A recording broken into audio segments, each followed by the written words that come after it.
Hey, welcome to another episode of Chad's Beer Reviews. Continuing with all of your requests month, this was requested by Jeff Brister 2004. This is the Hawaiian Kona Brewing Company Fire Rock Pale Ale.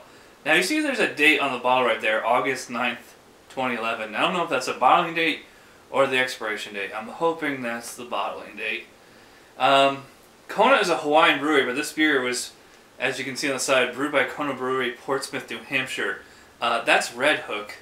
Red Hook, Widmer, Kona, and Goose Island. They're all part of the Craft Brewers Alliance, and so they're all owned by Anheuser-Busch. I'm going to use my Key West Pirate Soul Pilsner glass because I had this beer when I was down in Key West. Kind of felt like Hawaii. And I don't really remember what I thought of it, so let's get into it.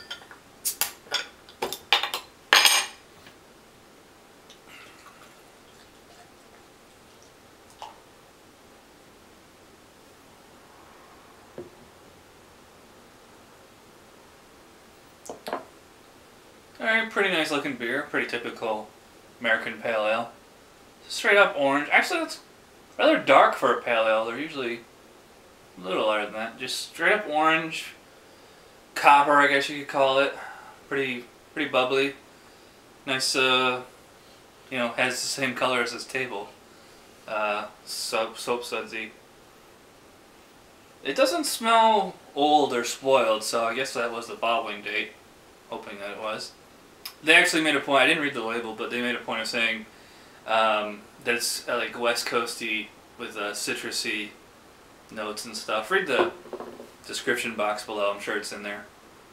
Yeah, so it's citrusy with a like kind of a dark roasted malt in there. Very interesting because you don't tend to get that. It's like, really roasty, maybe not so much roasty like a stout, but just like very toasted malts instead of just, sweet malts like you get like in an IPA. So let's give it a try. Cheers.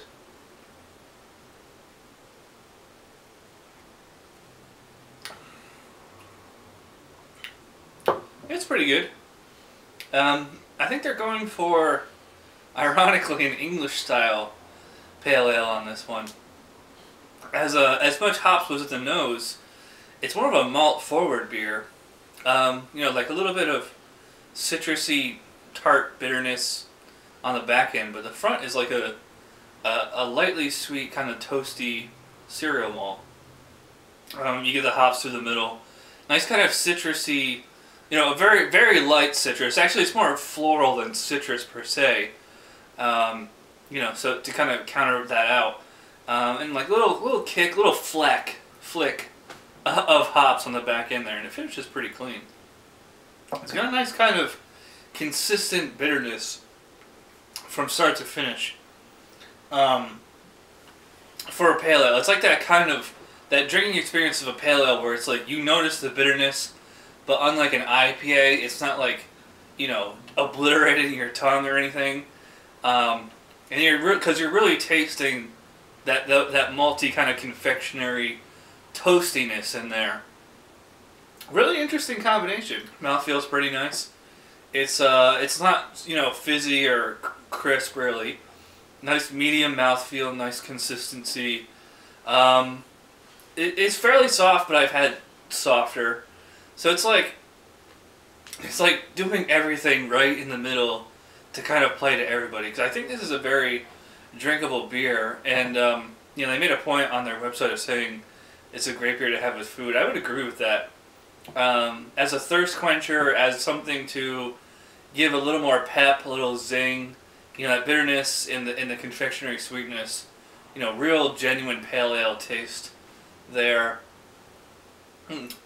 Wish it had like a little bit more of a aftertaste though. It's like it almost finishes too clean.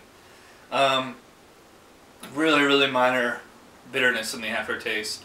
Which I can taste like a hint of citrus / flowers. I wish that had been like a little bit more prominent. Anyways, yeah, I like this. It's good.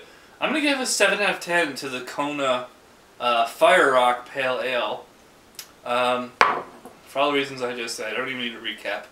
Thanks to Jeff Brister 2004 for requesting this beer, and we still have plenty more to go. So, but the requesting window has been closed. Sorry, if you didn't get a request in by now, it's too late. So, thanks for watching this episode. I'll see you next time.